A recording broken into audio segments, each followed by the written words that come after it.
गोटे प्रश्न मोर जड़े व्यूअर्स मत पचारि गोटे कमेंट्स मध्यम से किसी जानापी चाहिए तेणुक मुझे भिडटी करुँची भिडटी को आपण मैंने शेष पर्यंत देखूँ निश्चित भाव में आपण मान करेंगे एतिर जानवर आवश्यकता थी ताले हुए तो किसी इनफर्मेशन आपको मिल जाव। तो से जो कमेंट कर कमेंट होती सर 10th पढ़ी सीआरपी को बाहर करदेवे कि चैनल टी को प्रथम थर पर देखुले एबे ही सब्सक्राइब कर दियंतु एवं पाखरे थिबा घंटी चिन्हटी को टिपी ऑल बटन को प्रेस कर दियंतु ताहेले आपण आमर आगामी वीडियो गुड़िकर नोटिफिकेशन ठीक समय रे पाई परिबे। देखो तो 10th पढ़ी सीआरपीसीएम को बाहर करेंगे ना कारण 10th पढ़ी जो गाइडलाइन टी रही सीआरपीसीएम रिक्रुटमेंट बा नियुक्ति संबंधी जो गाइडलाइन रही से 10th पास तांकर योग्यता बोली लिखा जाए। तो 10th पास योग्यतार सहित जदि से नियुक्ति मिली ताले से बाहर करा जीवो नाही कारण जिते बड़े गोटे गाइडलाइन टी प्रस्तुत करा जायछि एवं सेही गाइडलाइन रो आधार रे नियुक्ति टी करा जायछि ताहेले सरकार ताको केबे भी आउथरे परिवर्तन करि परिबे नाही। एटा करि पारंती आगामी समय रे जो मानकर नियुक्ति नेबे तार पई नूतन गाइडलाइन आरंभ करि पारंती एवं नूतन जो नियुक्ति प्रक्रिया हबो सेथि पई योग्यता को अलगा करा जाई पारे किंतु जो माने वर्तमान नियुक्ति होई कार्य करूछंती सेमानकर कौनसी प्रकार असुविधा हेबो नहीं। सेमाने सही तांकर जो पुराना नियुक्ति प्रक्रिया अनुसार सेमानकर जहाँ योग्यता थिला एवं सही योग्यता आधार सेमानकर नियुक्ति पाइछंती सेमानकर चाकरी सुरक्षित रहिबो एवं दरमा मध्य सेमाने सही पुराना जो माने पाउथिले सही कि आगो को नुआ माने जति पाइबे सही हिसाब रे तांकर स्ट्रक्चर रहिबो एवं दरमा मध्य सेमाने से बढ़िया ही पाइबे। एमिति नै जे के कम पढ़िछि तो कम दरमा पाइबो एवं के बेसी पढ़िछि तो से अधिक दरमा पाइबो। सीआरपीसीएम पोस्ट पई जो सैलरी रो गाइडलाइन आसीबो ता समस्तक पई लागू हबो।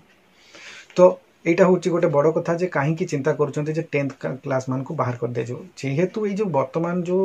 सैलरी को नहीं गोटे द्वंद्व उपजुची 4 वर्ष 5 वर्ष 6 वर्ष वाला को कौन हम दरमा ताकू नहीं विभिन्न प्रकार मनरे सन्देह उठुची और सन्देह ये सब प्रश्न गुड़िक समस्त मनरे आसूची समस्ते चिंतार रोचे कौ ग्राउंड हमको बाहर करदेवेनि। तो देखो बाहर करने स्वतंत्र गाइडलाइन सरकार जारी करेंगे जे क्यों मान को बाहर करेंगे तार सफिशिएंट प्रूफ देवे जे कौन पैसा मान को बाहर करा जाउचे। तो विभाग अच्छी रिक्वायरमेंट अच्छी आगो को आगो कौन एसएचजी कौन बढ़िबनी आपण मते गोटे कथा कहतु जो आज वर्तमान 70 लाख 75 लाख एसएचजी बोली कह जाउची कौन तार संख्या बढ़िबनी जदि संख्या बढ़िबो ताले आवश्यकता बढ़िबो से मान को मैनेज करबा पई आवश्यकता बढ़िबो कम्युनिटी सपोर्ट स्टाफ कर संख्या बढ़िबो ना कमिबो कारण जदि सरकार कहबे ना एसएचजी ग्रुप आम गठन करवा ना ताले ठीक अच्छी ताले जी अच्छा से को नहीं कम करेंगे ताले जी कम्युनिटी सपोर्ट स्टाफ अच्छा सफिशिएंट समान मैनेज करने किंतु जदि सरकार चाहूँगी नारी को आग को बढ़ापी प्रोत्साहन दे सरकार नारी सशक्तिकरण बहुत सजग अच्छा से नुआ नुआ कार्यक्रम महिला को लेकिन आसुँच तो आहरी एसएचजी ग्रुप सृष्टि हेबे आग को संख्या बढ़ जीपीएलएफ बढ़ सीएलएफ बढ़ हाँ जीपीएलएफ हुए तो बढ़ सीएलएफ बढ़ एवं एसएचजी संख्या बढ़ जदि सेमानकर संख्या बढ़ ताले सेमान को मैनेज करने सीआरपी संख्या तार मध्य आवश्यकता रही। तेणुक सीआरपी मानकर जो चाकरी अच्छी जो 10th पास क्राइटेरिया अच्छी वर्तमान पर्यंत अच्छी हुए तो आगामी समय रे आउ किछि नुआ गाइडलाइन करिकि तार शिक्षागत योग्यता को आहरी वृद्धि करा जाई पारे किंतु वर्तमान पर्यंत आपण माने सुरक्षित अछंती 10th क्लास अछंती बोली चाकरी को कोनोसी विपद ताहा मु भाबू नहीं सेमिति किछि वर्तमान परिस्थिति अच्छी बोली। आशा करछि आपनको आज वीडियो भल लागितो जदि वीडियो भल लागिछि ता लाइक करंतु शेयर करंतु